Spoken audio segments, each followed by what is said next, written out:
contemplates a single lane drive-through. And I'll stop here to say this: in contemplating assembling this overlay, I had a great deal of assistance from Wayne Dice. Appreciate his help with that. The SMART code was consulted. To a lesser extent, the Urban Land Institute was consulted, and about a dozen different zoning ordinances from around the country.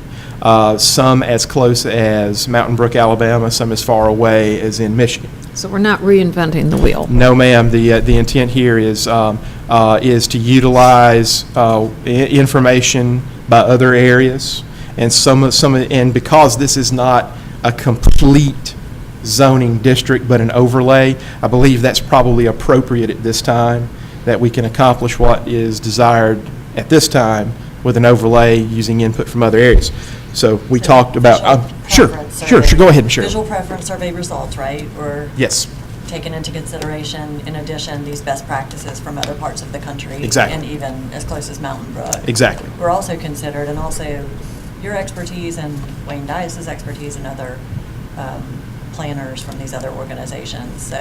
So what we've got is the visual preference survey, which shows what Fairhope people want, and then the expertise of already proven methods. That's right. Exactly. So when you're going through community planning on the educational side, the word they use a lot on the educational side of it is synthesize, synthesize, synthesize. You actually have to take synthesis labs, and the idea is to take all these various components and synthesize them into a document. And that's what I've attempted to do here. But as we were saying, we talked about drive-throughs strictly for banks. There are some very specific requirements that, for the sake of time, I won't try to read through here.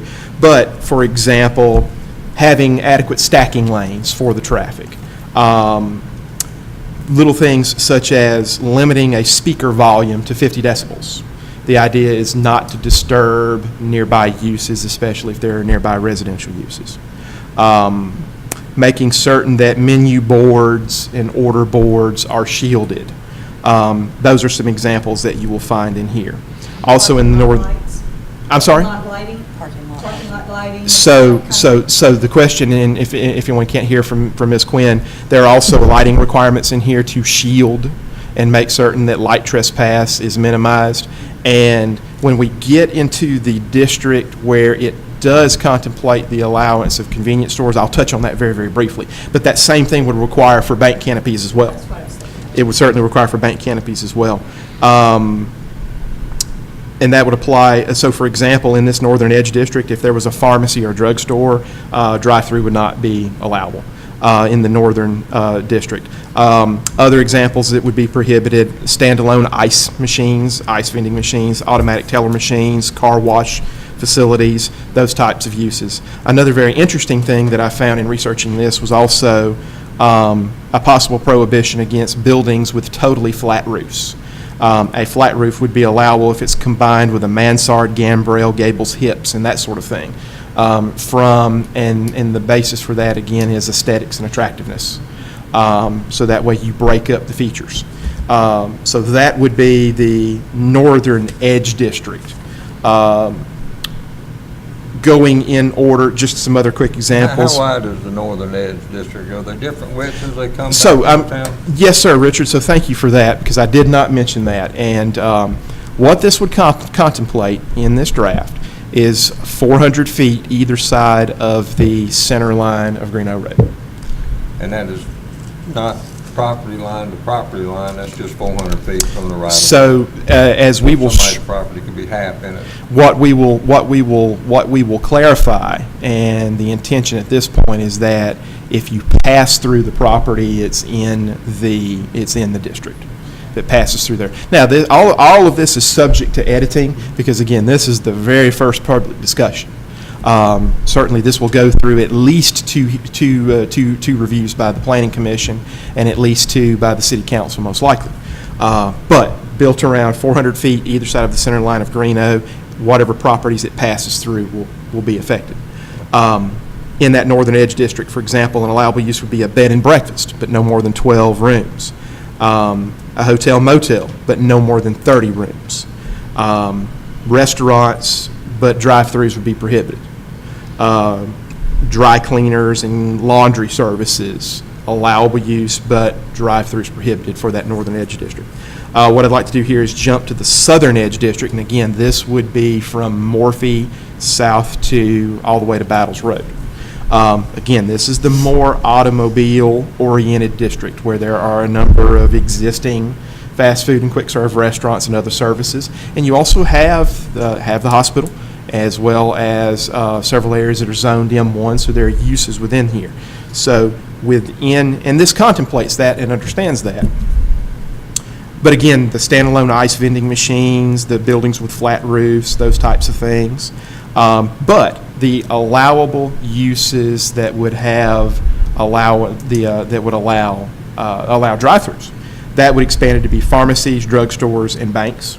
And again, we talked about speaker volume, shielding the menu boards, that type of thing, and the stacking lanes for drive-throughs that would also apply to the restaurants. And so the restaurant use actually cross-references back to the pharmacy, drugstore, and dry cleaner. I'll talk about lighting for a moment. We'll talk about it here in more detail. So for example, lighting shall not invade or cause lighting trespass to abutting land uses under any circumstances. Utilizing some of the information I found through research, limiting wattage of luminaires to 250 watts. Drive-through canopy lights, fully shielded, completely recessed into the canopy with flat lenses that are translucent and completely flush with the bottom surface, the ceiling of a canopy. Also, a canopy fascia extending 12 inches below the lens of the fixture to block the direct view of light sources from the property line. Again, to minimize light trespass. Lights should not be mounted on top of or fascia mounted of a canopy. The fascia of the canopy shall not be illuminated. Parking lot and site lighting luminaires shall be fully shielded and aimed downward away from property line. This is much more manageable nowadays through LED lighting, which is much more precise in how it can be aimed. Building mounted luminaires should be fully shielded, aimed downward, and not directly visible from the property line. Another use within this district would be automobile repair, because this district has uses to support automobiles, repairing automobiles, that sort of thing. Service bay doors shall not face toward any public right-of-way. Service bay doors should not face any residential use or residentially zoned property. If you have an automobile repair facility adjacent to a residential piece of property, that the buffer zone landscaping components of the landscape ordinance will be utilized. Becomes basically an incompatible use buffer. Also, this back references the convenience store use, which has other requirements that are a bit more specific. Should one of these types of facilities also appear to generate the convenience store use? The convenience stores, some examples there. If there is an automated teller machine, that it is included inside the building.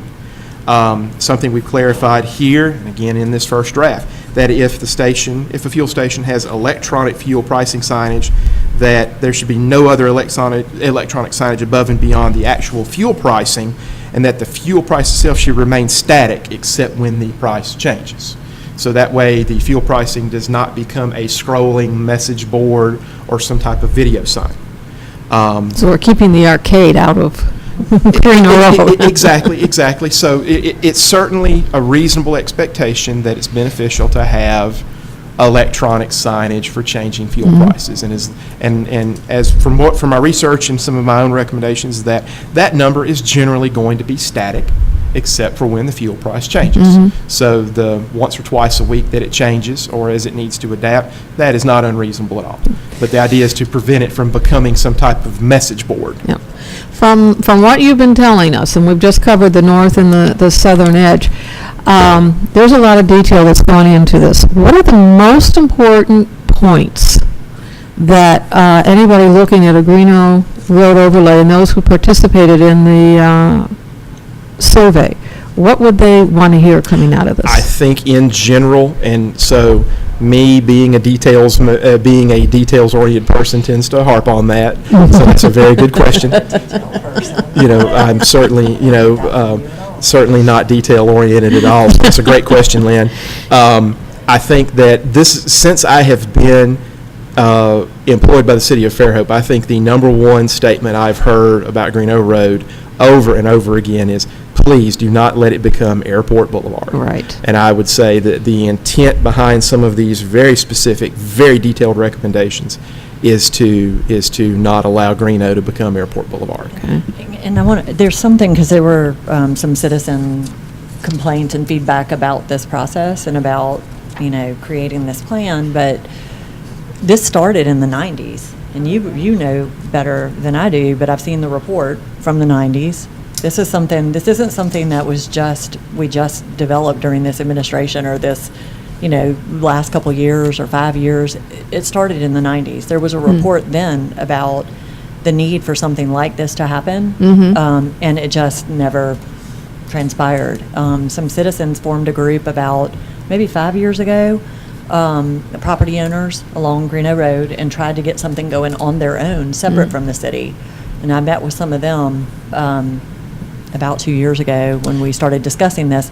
So I guess I just wanted to make the point that this has been something that people have wanted for a very long time. It's just that we're taking action now and going to implement it, but a lot of people have that concern. I've heard a few people say, why are you doing that? It doesn't need to be done. It doesn't need to happen.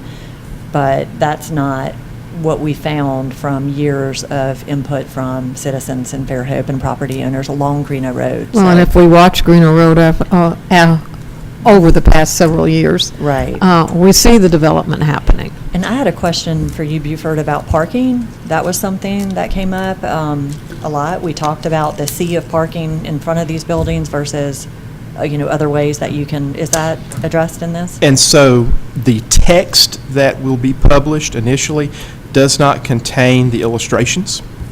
And going back to synthesize, utilizing the services of Christian Preuss Landscape Architecture, his firm, in meeting with Christian and talking about the illustrations that we'd need to place in this, because it is in the zoning ordinance, I told Christian, let me give you the text, because right now I need to worry about uses and the technical aspects, and then based upon his intuitive knowledge, his knowledge of smart code and the transects within smart code, synthesize for us the illustrations to have a build-to line, the landscape areas, and the parking behind the structure to the maximum extent practicable. So that is under development at this time. Through that process. And the word that's not in here from a technical standpoint that we use colloquially for the village districts, especially the Fairhope Avenue Village District, is retrofitting shopping centers. Right. Looking at the visual preference survey and looking at some of the photos that had some of the most positive comments appeared to be areas that could be potentially existing shopping centers in Fairhope along Greeno that could be retrofitted, or areas that were built that way. Within, and something I'll call to you, going technical for just a brief moment, looking in the Gateway District and also within the Village District, there's some language in here about a single use limited to 6,000 square feet. Now, that number, 6,000 square feet, came out of a zoning ordinance I found in Michigan that was very well put together and very simple and easy to understand. But when I saw that and saw the photos of the visual preference survey that received the most positive responses, I made the connection and, at least for this draft, incorporated it into here. So I think that retrofit of existing shopping centers, you limit those single uses to 6,000 square feet, will accomplish and build what the citizens saw in the VPS. How large is a typical Walmart or big box? Yeah, 6,000. So many of them. So for example, a Dollar General store is about 10,000 square feet, approximately, and so a Walmart store could be well over 100,000 square feet. Mm-hmm. A CVS pharmacy may be around, correct me if I'm wrong, Eric, around 15,000 square feet. About 15,000 square feet. Because the pharmacies, some of the chain pharmacies have additional items above and beyond just offering prescriptions. What existing business do we have that we can relate to that is around 6,000 square feet? That is a great question. And so I'm trying to think of a retail store I'm trying to think of a retail store that's not a restaurant. Theirs is a bigger store. They're bigger. They're a bigger store. They're a bigger store. Yeah, I have no sense of. I'm wondering how big Tuesday Spatial. mornings is. That's going to be bigger than 6. I think that one's going to be bigger than That's gonna be 6, bigger but it than may be 6. it may be no more than 10. Yeah. It may be no more than 10. So in this area, you would be pretty limited, I mean, in Correct. size. And just looking, and again, getting back to the visual preference survey and the items that receive so many positive reviews, and looking at those types of retail stores and how they were arranged, tried to reflect that in here. And we had the visual preference survey. We held 2 public meetings, one at night, one during the day. We held one And online. specifically and online, when it was out for, I believe, 6 weeks online. So there were a lot of opportunities for people to give feedback to that. And we took emails too. I got a number of emails, just suggestions and Okay. comments. What we want people to remember and to understand that this is a first draft only, that it is based on what the people told us they wanted to see, and their concerns for Greeno Road, and that there's a lot more work still to be done before this becomes a final document. Let me ask another question. If I'm a property owner on Greeno Road and I'm seeing all this coming and I'm hearing all these people that may be stuck in traffic on Greeno Road or whatever, and I'm more concerned about the value of my property now. And so would it be something we could research in terms of defining what trends in property values exist from the airport boulevard scenario versus maybe one of these, of the systems that you've emulated with these overlay districts? Is it fair to say that there's a correlation with property values and either doing it or not doing it? That's a great question. That's a fantastic question Mr. Peterson asked. As we sit here today with a brand-new draft in front of me, I can't answer that. Don't have any research to support that, but that is a fantastic question. That is a fantastic question that I will certainly contemplate. And I have a selfish motivation because the planning commission, when we started looking at that thing that you were describing earlier, and Ms. Green happened to be in there, and I just want to be able to protect those people who care. Right. Completely understood. Completely understood. And I would expect anybody who owned property there to have that same sentiment in terms of, well, that's all great and wonderful. But, I've invested some of what I have in trying to make this place better too, and if it's going to be better, it should be better so that it increases the value. We have a property owner that owns over 30 acres on Greeno Road in the middle. It's going to be impacted by some of these changes, right? And he has waited to sell his property. He's had many opportunities, but he's actually been waiting, this particular person, for this because the belief is that investing in this is actually better for everyone's property value in the end. He is a very experienced developer and has worked with Andreas Dewani and very experienced developers that develop all over the world, the country and the world. And so we've talked quite a bit about that. So that's a hypothetical, but I think that, I would think it's better for property values, but it's something we could easily research and get examples. And we have a huge resource in the fact that we have a real estate institute, or forgive me At for misstating it, at University of South Alabama. Yeah. And, Dr. Cummings could so help us. this is something, that is a great question for Dr. Cummings, Richard, and I can definitely formulate and send toward him.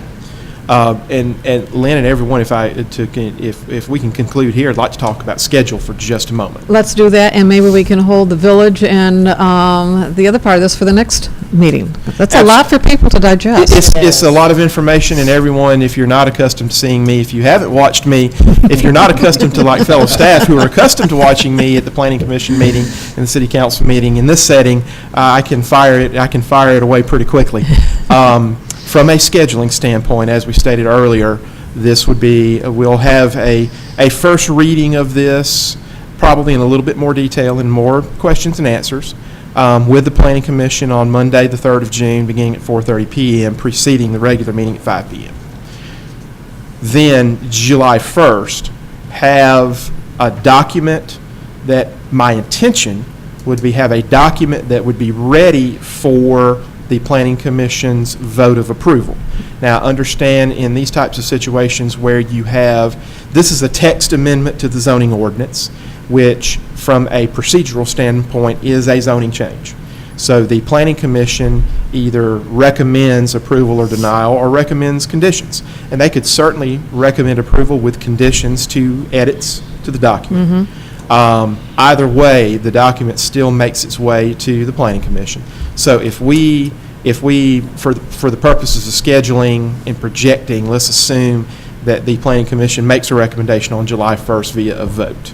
By the time it is properly advertised, which would mean advertising the entire document through the newspaper advertisement process, that would probably put it for first reading before the City Council mid-August, with a possible second reading and adoption by the council the last meeting in August. Okay.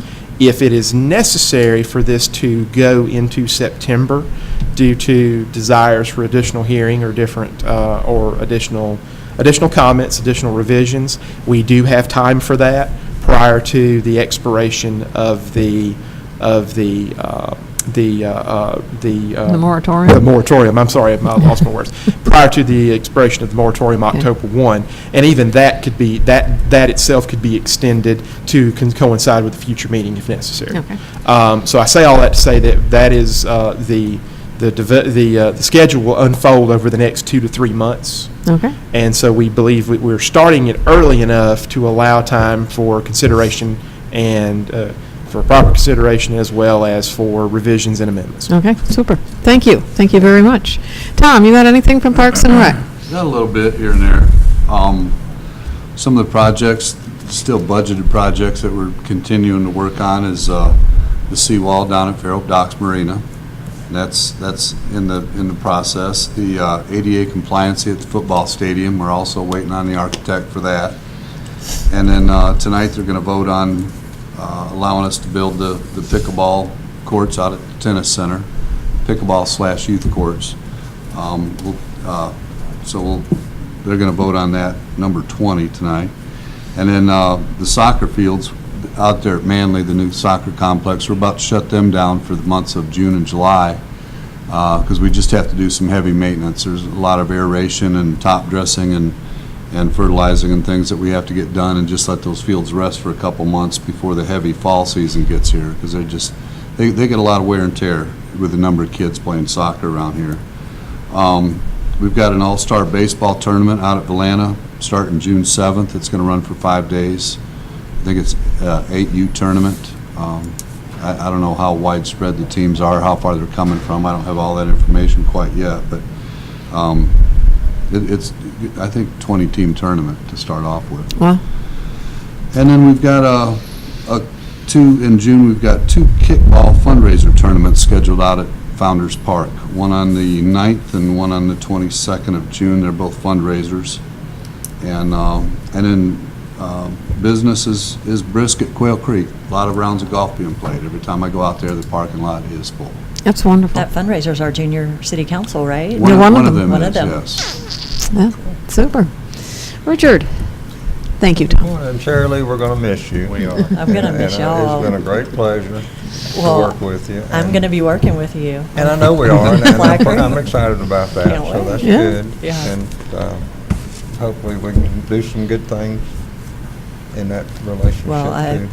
You've been working hard on it. But so. utilities are funny because sometimes you go from one thing to the other, and, the last couple of years, we've seemed to have had some big rain events, and we've seemed to have had issues with the sewer system, and we have made some plans, and we've got some, some side stream storage that we're trying to look at, and we're looking at upgrading lift stations. We're upgrading our transmission system from the plant up to where we can now start looking at how to get that transmission capacity further out. I know that there's been a potential development catty corner to Walmart, and so it seems like the growth in that 181 Fairhope Avenue area seems to be growing, so we've got to target what we're trying to accomplish there with utilities. But we hadn't had a lot of rain lately, and so the sewer overflow issue it kind of you forget about it a little bit, but then you start looking at our water production, and we're starting to produce a whole hell of a lot of water. and we're starting to realize, we can't do this all summer if it gets hot. So we're dusting off our conservation plan, and we're going to make sure that we have some type of phased, approach to saying, let's try to be diligent in what we need for irrigation. Let's don't overdo it because we can. And when you see water running down the curb after somebody's been, watering maybe for a little longer than they should have, you wonder if that's the best use of that water or not. So we're going to start trying to do some advertising in terms of, irrigation is, we appreciate the, the use of the water. It obviously adds to our revenue stream, but, there is a greater good in terms of conservation too that we should all be aware of. So we're going to try to put together some information and literature to share with the people for that. In line with that, Richard, I just want to butt in for a second, but our guys in Public Works told me that, we have irrigation systems, and you'll see them sprinkling the streets and the sidewalks.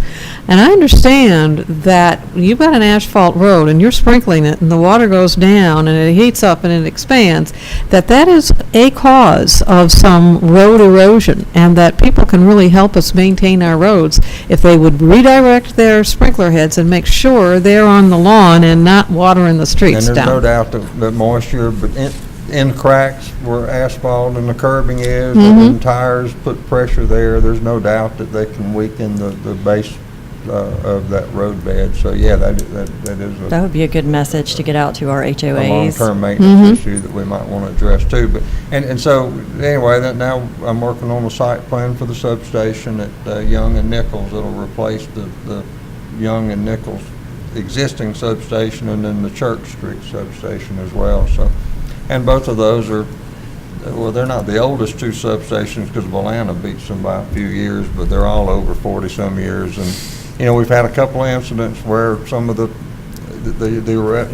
arresters or the breakers are, they're vulnerable to lightning strikes, and every time, in age, I'm getting older, and I don't feel as good when I get up in the morning either, and some things don't last as long or as well when they get to that point. So we do need to start getting these projects underway. Hopefully we'll continue with that work. And lastly, the gas department's going through their atmospheric corrosion program, and I think if you look on Scenic 98, you'll see that the signs that are now marking where these farm taps are, which is really a pressure regulator for a household use, and you'll see that those above ground structures are being painted, and so don't be alarmed if you see a shiny silver obstacle that's in the edge of the right of way, because that's something that's always been there. We just happen to have it painted now, so we're looking to do that. So. But I'm real proud of everybody working hard, and we do have a lot of work to do, and we're trying to keep up with it. So Plugging away. we Okay. are plugging along, and that's what I wanted to tell y'all though is the two things I'm trying to focus on now is our odor control for the wastewater system. We have a contract that will expire in February. And what we're trying to, and that contract is for feeding chemical into the solution to absorb some of the hydrogen sulfide gas that's created when it gets septic. And so, and hydrogen sulfide gas, if you remember in chemistry, was the rotten egg smell. I remember thinking we were going to be very smart and capture some of that hydrogen sulfide in the test tube and place it on the instructor's desk, and surely he's going to open that test tube. Of course, he didn't do it. He knew exactly what it was, but it's always fun to try.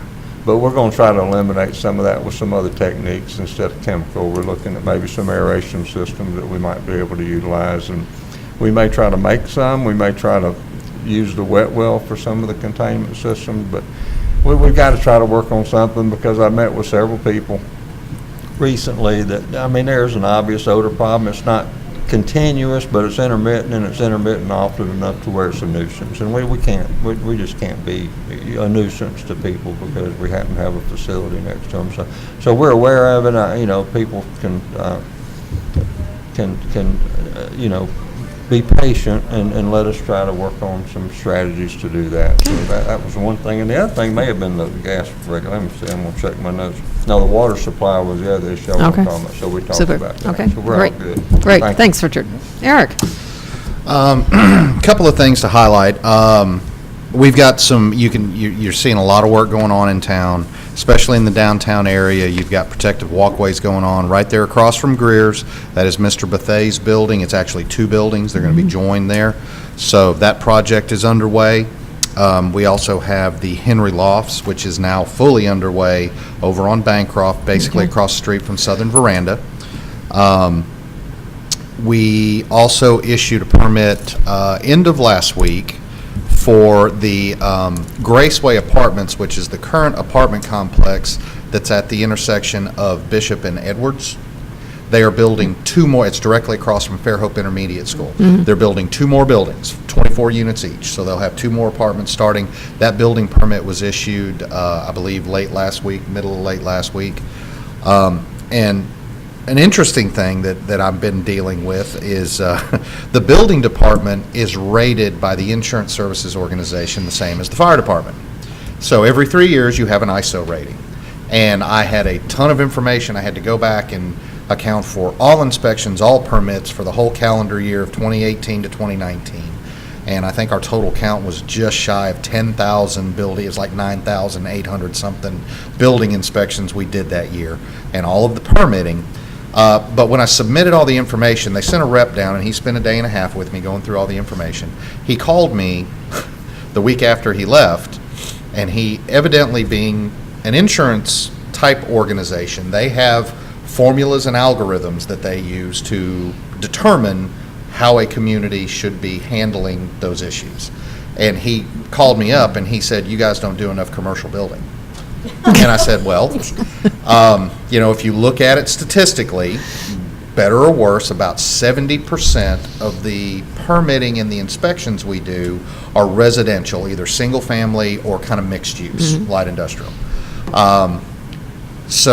But he explained to me that according to their algorithm, that we do not have enough commercial inspections being done because we don't have enough commercial work. And I kind of explained to him that, for years and years ago, 30 years ago, our city fathers and council members at that time decided we were going to grow residentially, not commercially. That's why we don't have car lots in town. That's why we don't have a lot of big box stores in town. So I am working with ISO on that because we've got to figure out how to account for that correctly, because it could negatively affect the ISO rating, which if it affects the ISO rating, that directly affects the insurance rates that the citizens pay. Yeah. Oh, that's not fair. So it's really not, and I told him that because I think you could probably talk to most of the builders in town. Our building department's very diligent. We are considered very diligent in what we do.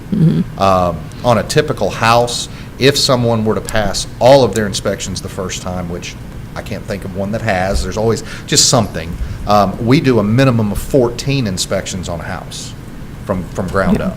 Commercial is probably double that depending on how big it is. We're probably up in the 60 to 70 inspection range at the First Baptist Church construction. We're probably at the same thing with the Three Circles Church. I mean, we had a ton of inspections that are done. So I want to make sure that we are getting proper credit for what we are doing, and that we're not getting, I guess, throwing the baby out with the bathwater because they have a formula that they use and what they expect we should be doing. Right. Because, we do things the way we choose to do them. Right, and we don't want to be dictated. And as to- and it's not even so much dictating, it's just I don't want that to possibly negatively affect things. And So, then through the single tax class. yeah, I know. Well, and To be educated. he asked me a question, he asked a question about what is the single tax thing, and I kind of gave him the real brief cliff notes. But that is something I'm working on because I spent 2 weeks compiling all the information and getting everything I needed. I had a mountain of paperwork and I was good to go.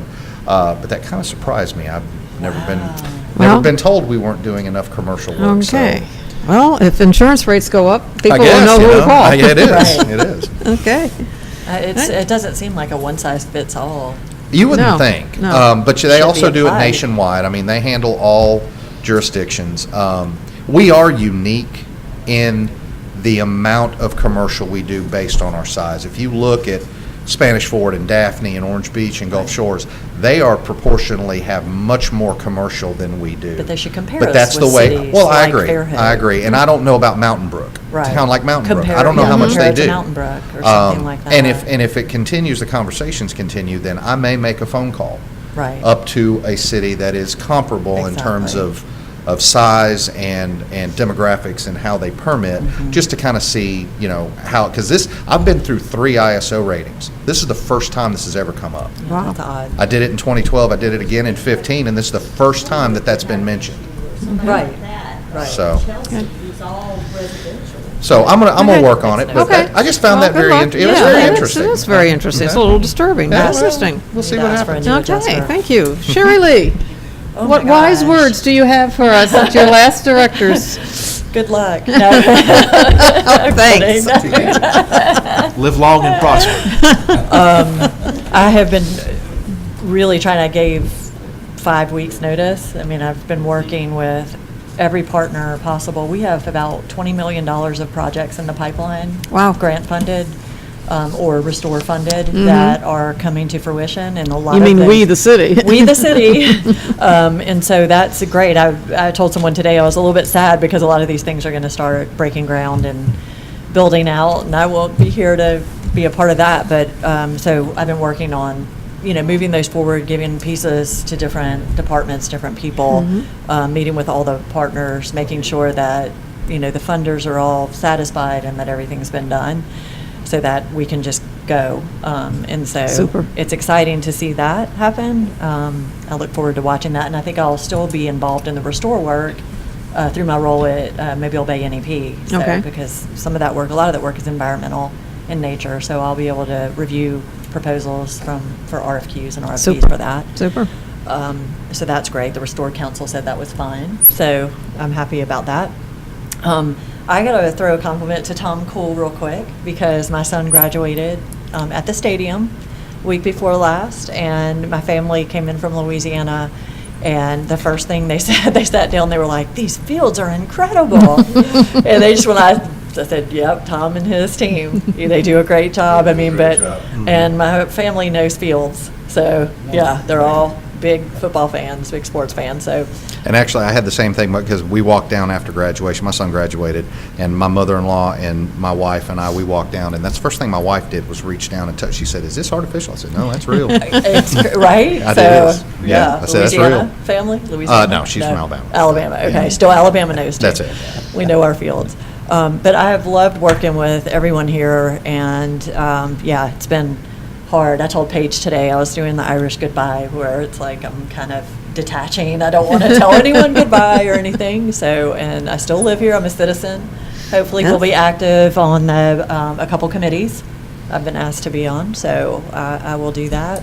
I'll get to cause trouble from the other side. There you go. Okay, well, what we'll do is we won't say goodbye. We'll just say we Thank will you. see you. We'll See you later. Yes, and the only other thing I want to mention is we did hire a museum director. I think Mayor will introduce him tonight, Alan Samry. And Lynn is graciously going to work with the facilities that I've been working with, the museum, the Nick Center, and the Civic Center. So thank you for taking that on. I don't know what will happen with the rest of my department, so that will be discussed later tonight. But Alan came from the library. He's great. Darby Week is still there, working on special projects and things with Alan.